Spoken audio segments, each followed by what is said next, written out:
رسول اللہ صلی اللہ علیہ وسلم جس وقت بیت الخلاء کی نیت سے اس جس جگہ پہ داخل ہوتے تھے تو کبھی بھی ننگے سر اور ننگے پاؤں نہیں داخل ہوتے تھے. یہ آپ صلی اللہ علیہ وسلم کی سنت مبارکہ ہے کہ آپ صلی اللہ علیہ وسلم کبھی بھی ننگے سر حاجت پوری کرنے کے لیے نہیں تشریف فرما ہوا. یہ سنت ہم میں سے اکثر لوگ اس کا خیال نہیں کرتے. حالانکہ ویسے ہمیں ٹوپی پہننے کی عادت بھی ہو تو واش روم جاتے ہوئے ہم اس چیز کا خیال نہیں کرتے، لیکن آپ صلی اللہ علیہ وسلم کی سنت مبارکہ ہے کہ آپ صلی اللہ علیہ وسلم ہمیشہ ٹوپی پہن کے واش روم جاتے تھے. بیت الخلاء میں داخل ہوتے وقت پہلے ہمیشہ اپنا بایاں قدم رکھتے تھے. جوتا پہننے کی سنت ہے کہ ہم پہلے دایاں پاؤں پہنیں.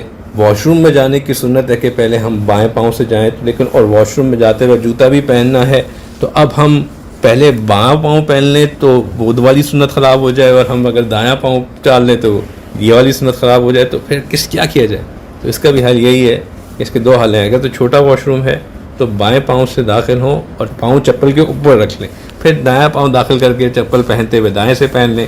ورنہ دوسرا حل یہ ہے کہ اگر آپ نے ایریا کھلا باتھ روم ہے، باہر دوسرا ایریا مارکڈ ہے، تو آپ دائیں سے داخل ہو کے پھر آرام سے بائیں سے چپل پہن لیں اور پھر اس کے آگے اس کو استعمال کر لیں. پھر داخل ہوتے وقت پڑھنے کی جو دعا ہے وہ ہے اللہم انی اعوذ بک من الخبث والخبائث. اب یہ دعا جو ہے، یہ جیسا کہ میں نے کہا کہ اس کا مطلب یہ ہے اللہ کے نام لے کر میں داخل ہوتا ہوں، اللہ کی پناہ چاہتا ہوں خبیث شیاطین مردوں سے اور خبیث شیاطین عورتوں سے. جب جسم کو ننگا کرنے کا وقت آئے تو اس وقت بسم اللہ پڑھ لینا. اس وقت بسم اللہ پڑھ لینا اس نیت سے کہ جب انسان بسم اللہ پڑھ لیتا ہے تو وہ چیزیں جو ہمیں نظر نہیں آ رہی ہوتی، ہمارے ارد گرد ہوتی ہیں، ہمیں نظر نہیں آ رہی ہوتی، ان کی اور ہمارے درمیان بسم اللہ کی برکت سے ایک حجاب پیدا ہو جاتا ہے. ایک اور سنت مبارکہ، ہمارے ایک بھائی ہیں وہ پھر مجھ سے پریشان ہوں گے یہ بات سن کے کہ اس پہ کیسے عمل کریں، لیکن یہ وہی والی بات ہے کہ یہ اس کو جاننا اچھا ہے، اگر اس پہ عمل نہ بھی ہو سکے تو پریشان نہیں ہونا.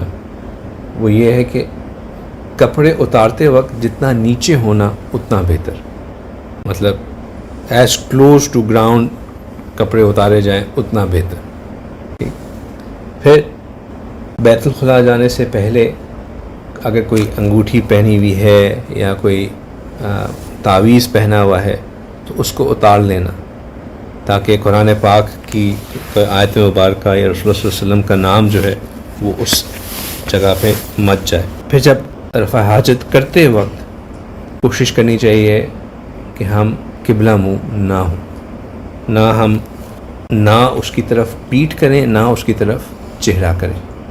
اب بعض اوقات اور یہی وجہ ہے کہ اپنا گھر کبھی کبھی خود اللہ تعالیٰ بنانے کی توفیق عطا کریں تو اس میں یہ بات کا خاص خیال رکھنا چاہیے کہ جب ہم واش روم کا ڈیزائن کریں تو وہ پیٹھ اور چہرہ جو ہے قبلہ کی طرف نہ ہو. لیکن اگر اب کسی جگہ پہ ہے ایسا تو پھر کیا کریں؟ تو پھر یہ کریں کہ اب یہ نہ کریں کہ جی میں نے واش روم ہی نہیں استعمال کرنا، اپنے آپ کو اذیت میں نہ ڈال دیں. اس پہ یہ خیال رکھیں کہ کوشش کریں کہ تھوڑا سا ڈائگنل ہو کے بیٹھیں، 100% فیسنگ نہ ہو، ڈائگنل. اور اگر وہ بھی ممکنات میں شامل نہیں ہے تو دل میں کراہت ضرور رکھیں، اس بات پہ خوش نہ ہو جائیں کہ بس ٹھیک ہے کوئی مسئلہ نہیں ہے، اس طرح ہے تو ایسا ہی ہے. ٹھیک ہے، تو یہ ایک اور چیز کا خیال رکھنا ضروری. باتھ روم میں بات کرنا رفع حاجت کرتے ہوئے، باتھ روم میں نہیں، رفع حاجت کرتے ہوئے جو ہے وہ بلا ضرورت شدید کلام کرنا یا پھر اللہ سبحانہ تعالیٰ کا ذکر کرنا، یہ دونوں نہایت ہی حرام کرنا تو بہت زیادہ ہے، لیکن بہت ہی نہایت ہی مکروہ سمجھا جائے گا. ایک چیز جو بڑی کامن ہوتی جا رہی ہے وہ یہ ہے کہ ہم واش روم جاتے ہیں تو ساتھ ہمارا بیسٹ فرینڈ بھی ہمارے ساتھ جاتا ہے. کون؟ موبائل. ٹھیک ہے نا.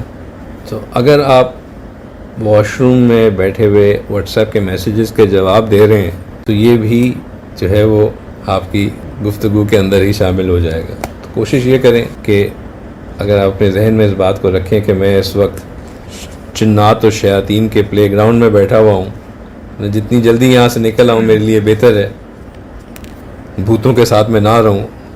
اندھیرے کمرے میں کبھی کسی بچے کو بھیجے نا تو وہ بڑا گھبراتا ہے, کہتا ہے نہیں بھائی میں نہیں جانا وہاں پہ, مجھے ڈر لگتا ہے. تو یہ تو جگہ بتائی ہوئی ہے, یہ ہے ہی ان کا پلے گراؤنڈ. تو یہاں پہ ہم اس پلے گراؤنڈ پہ اگر ہم اپنا وقت نہ گزاریں اور جلد از جلد فارغ ہو کے وہ جو اہم میسیجز ہیں اور اہم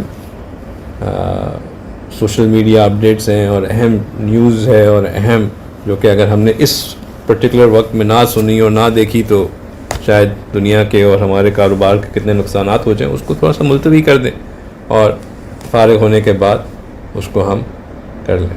پیشاب کے یا پخانے کے چھینٹوں سے حتی الامکان کوشش کریں کہ بچیں, کیونکہ قبر کے عذاب کی اکثر وجہ انہی کی قطرے اور انہی کے چھینٹے بنتے ہیں.